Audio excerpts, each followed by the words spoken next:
Jaron Hale guided his dust-covered stallion across the cracked, sun-blistered desert. He shimmered over the ground like ghosts rising from the earth.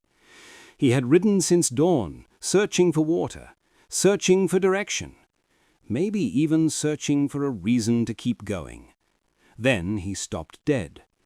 In the middle of the empty salt flats stood a single wooden beam, upright, alone, too deliberate to be some forgotten ruin.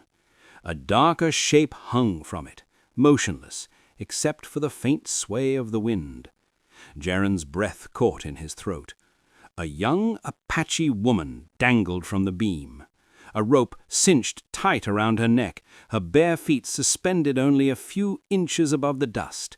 Her arms were tied behind her back so brutally the skin around her wrists had torn.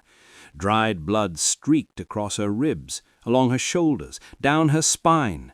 Her black hair was matted with dirt, sticking to her face in crusted strands.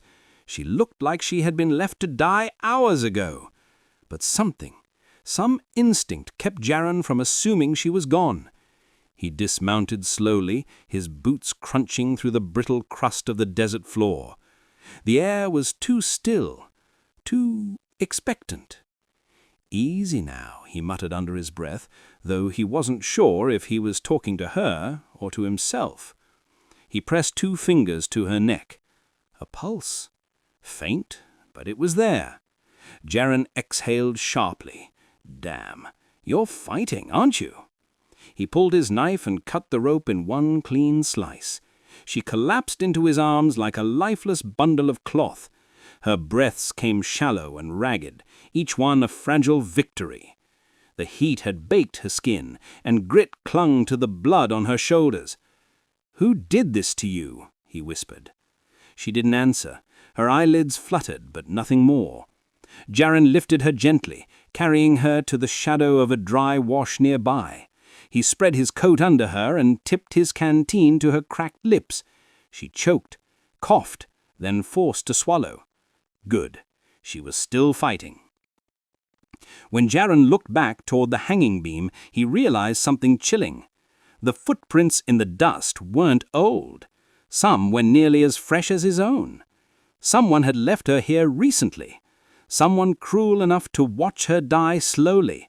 Someone who might still be nearby. A hawk cried overhead, circling wide like it was waiting for the moment she finally gave up her last breath. Jaron scanned the horizon. Nothing. No riders, no wagons, no scattered camp smoke. The world was silent except for the woman's strained breathing and the soft hiss of wind sweeping over sand. He returned to her side. Her eyelids twitched. "Water," she croaked. "Barely audible." He held the canteen again. "Easy, don't rush it." She took another shaky swallow, then whispered a name. "Leia." Jaron leaned closer. "Leia? That's your name?" She managed a tiny nod before her head rolled weakly to the side. He looked over her again. The marks on her body weren't random. They were ritualistic, slashes made by someone who knew exactly how to inflict pain without killing quickly. This wasn't a robbery. This was punishment. A warning. Jaron stared at the wooden beam again. Someone had gone to great effort to make sure she died slowly, publicly, and someone had expected her body to be found. The desert suddenly felt too quiet. Jaron set his jaw. Whoever did this, they're coming back. I can feel it. He wasn't wrong. In the far distance, a faint dust cloud stirred, small, but growing. Riders. Jaron tightened his grip on his revolver. He whispered to the unconscious woman, "Leia, I don't know who left you here, but I'm not letting them finish the job." The dust cloud grew bigger, closer, faster. Jaron positioned himself between Leia and the approaching threat, his boots firm in the sand, revolver at his side, heartbeat thundering. Beneath him, the desert held its breath. Someone was coming, and they weren't coming in peace. The storm clouds finally broke open above them, sending a thin curtain of cold rain across the desert. Ethan lifted the stranger, this tortured Apache woman, onto his horse as gently as he could. She didn't weigh much. She felt like a bundle of bruises and bones, barely held together by breath and will. Her head rested against his shoulder, wet strands of black hair clinging to his coat. "Stay with me. Just stay with me," Ethan murmured. The woman didn't answer, but her fingers twitched slightly, almost as if trying to hold on to life itself. He urged his horse forward, keeping one arm around her so she wouldn't slip. They covered another mile before the outline of Red Hollow, a broken mining town, came into view.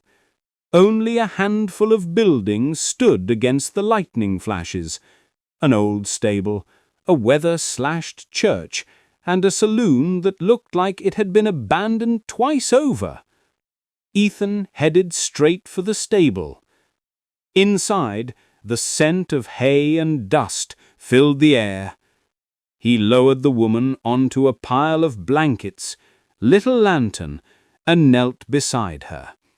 The rope burns around her neck were deep, raw, and ugly, as if someone had savored tightening the noose.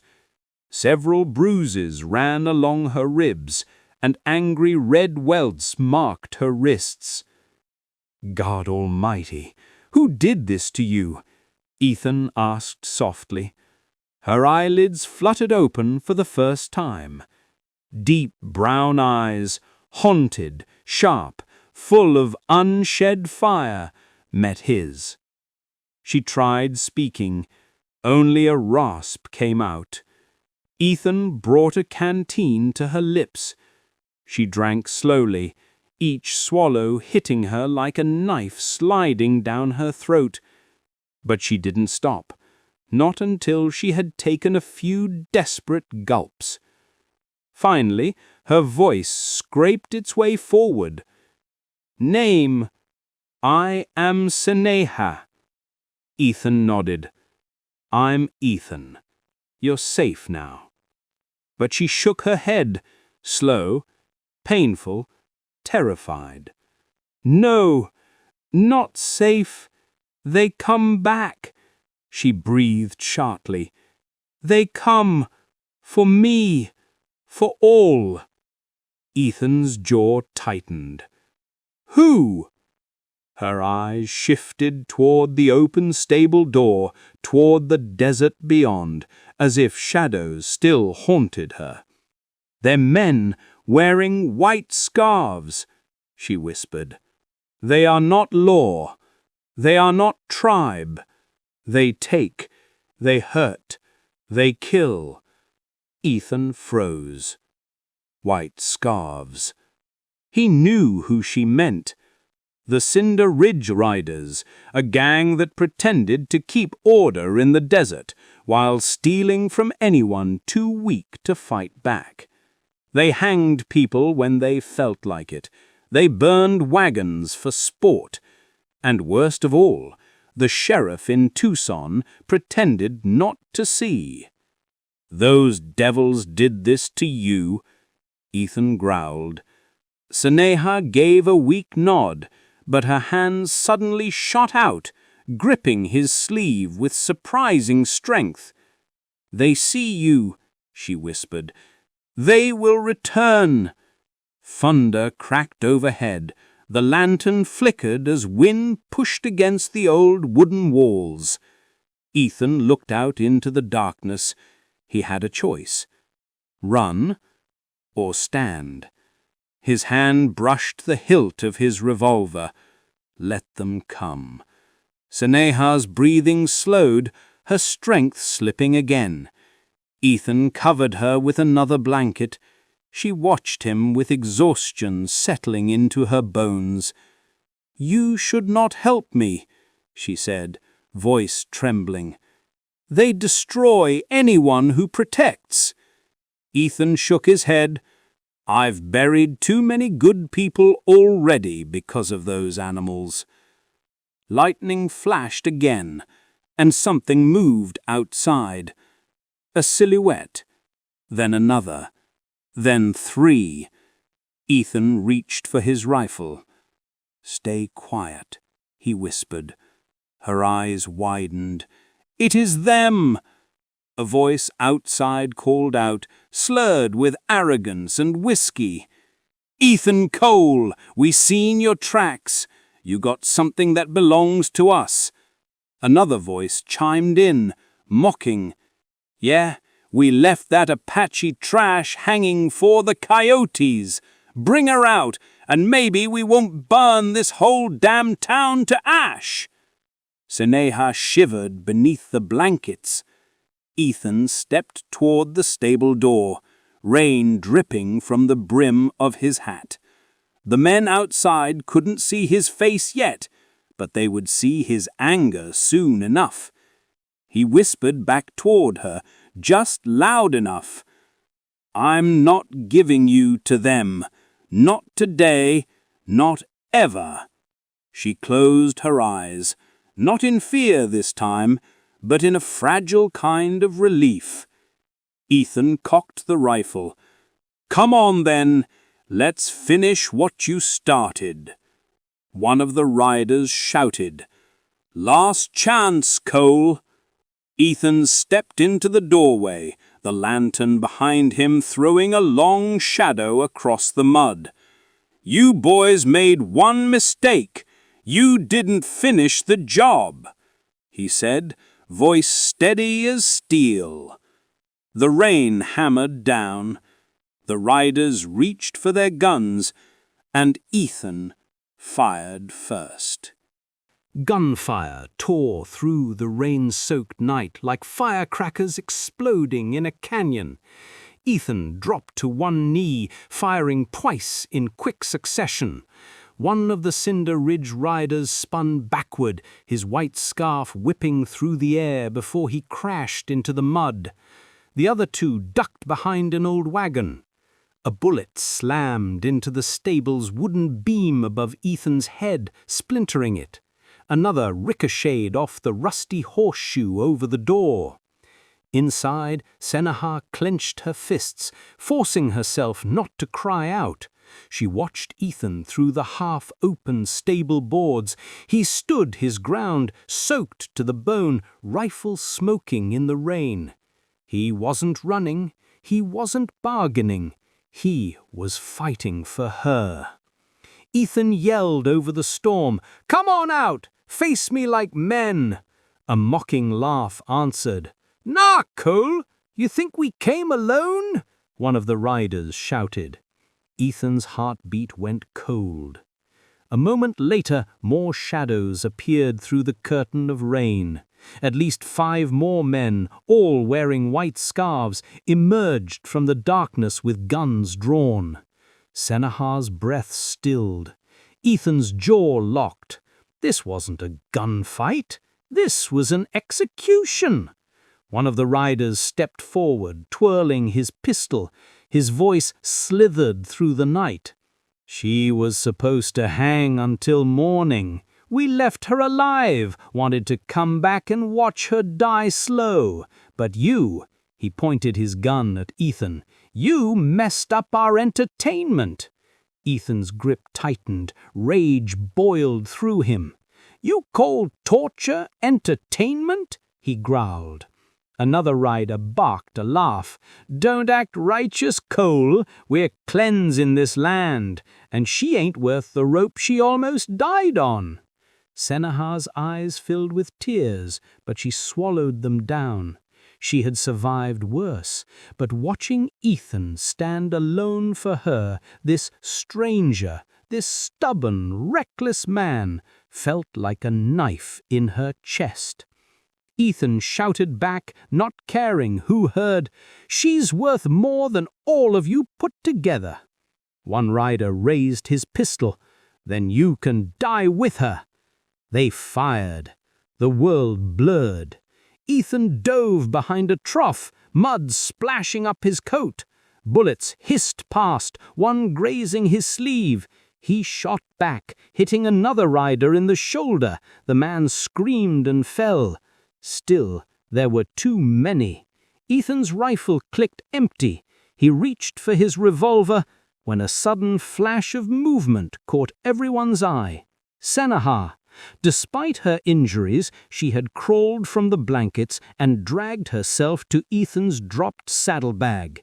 Her hands shook violently, but she pulled free a small hunting knife he kept there. She didn't run, didn't flee. She crawled toward the side of the stable where one rider was creeping around to flank Ethan. The man didn't see her until she drove the blade into his boot. He screamed, stumbling forward. Ethan whipped around, firing a single perfect shot. The rider collapsed. Sennaha gasped for breath, nearly collapsing herself. Ethan rushed to her side. "You shouldn't have," she whispered. "I help. I not watch you die." He stared at her with something heavier than gratitude, something closer to awe.